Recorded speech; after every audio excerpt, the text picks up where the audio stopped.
Assalamualaikum warahmatullahi wabarakatuh. Semangat pagi. Perkenalkan, nama saya Sofyan Putra Ali Yusuf dengan NIM 253307621016. Saya dari kelas AGBA, Program Studi Agribisnis Fakultas Agroteknologi Universitas Penerimaan Indonesia. Di video kali ini, saya akan menjelaskan materi tentang proses reproduksi kelapa sawit, mulai dari pembentukan bunga, penyerbukan, hingga pembentukan buah.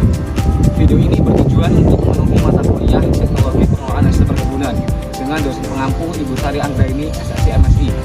Semoga video yang saya buat bisa bermanfaat dan mudah dipahami. Selamat menyaksikan.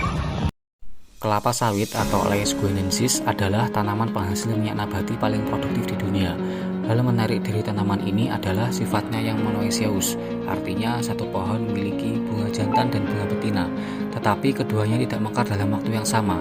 Karena itu, kelapa sawit sangat bergantung pada bantuan penyerbu alami, terutama serangga. Proses reproduksi kelapa sawit sebenarnya dimulai jauh sebelum bunga muncul ke permukaan. Tahap ini disebut floral initiation, yaitu proses penentuan apakah bakal bunga akan berkembang menjadi tandan jantan atau tandan betina.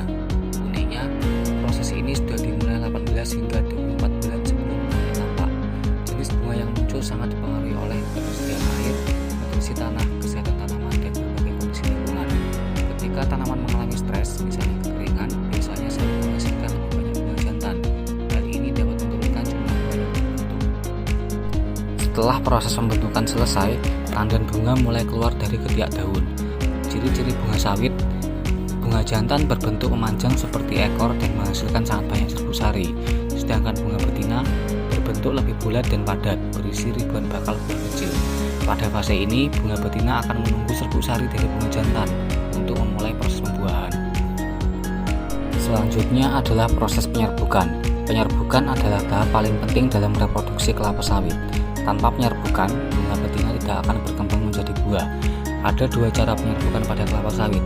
Yang pertama, penyerbukan alami. Penyerbukan alami pada sawit sangat bergantung pada serangga kecil bernama Elaidophius camerunicus. Lubang ini mengambil serbuk sari dari bunga jantan, membawa dan menempelkannya ke bunga betina. Lalu serbuk sari masuk ke putik dan memicu proses pembuahan. Kehadiran kumbang ini sangat penting. Sejak diperkenalkan ke Indonesia, tingkat produksi buah sawit meningkat secara signifikan. Yang kedua adalah penyerbukan buatan. Pada beberapa kondisi, terutama tanaman muda, dilakukan penyerbukan buatan. Caranya adalah dengan mengumpulkan serbuk sari dari bunga jantan, lalu menghembuskannya langsung ke bunga betina menggunakan alat sederhana. Teknik ini membantu meningkatkan jumlah buah per tandan. Proses selanjutnya adalah pembuahan dan pembentukan buah. Jika penyerbukan berhasil, bunga betina akan mengalami pembuahan. Bakal buah kecil mulai membesar dan berkembang menjadi tandan buah sawit.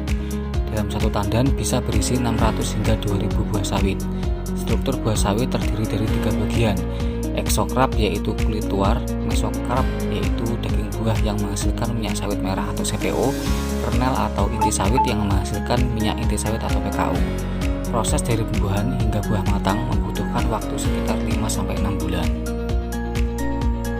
Pembentukan bibit sawit baru untuk menghasilkan tanaman yang berkualitas. Perkebunan modern menggunakan bibit unggul yang berasal dari program pemuliaan atau breeding atau teknik kultur jaringan. Bibit sawit disemai di bibitan selama 10 hingga 12 bulan sebelum akhirnya dipindahkan ke lapangan. Dengan cara ini, perkebunan memastikan tanaman yang tumbuh adalah tanaman yang sehat dan berpotensi produktif tinggi.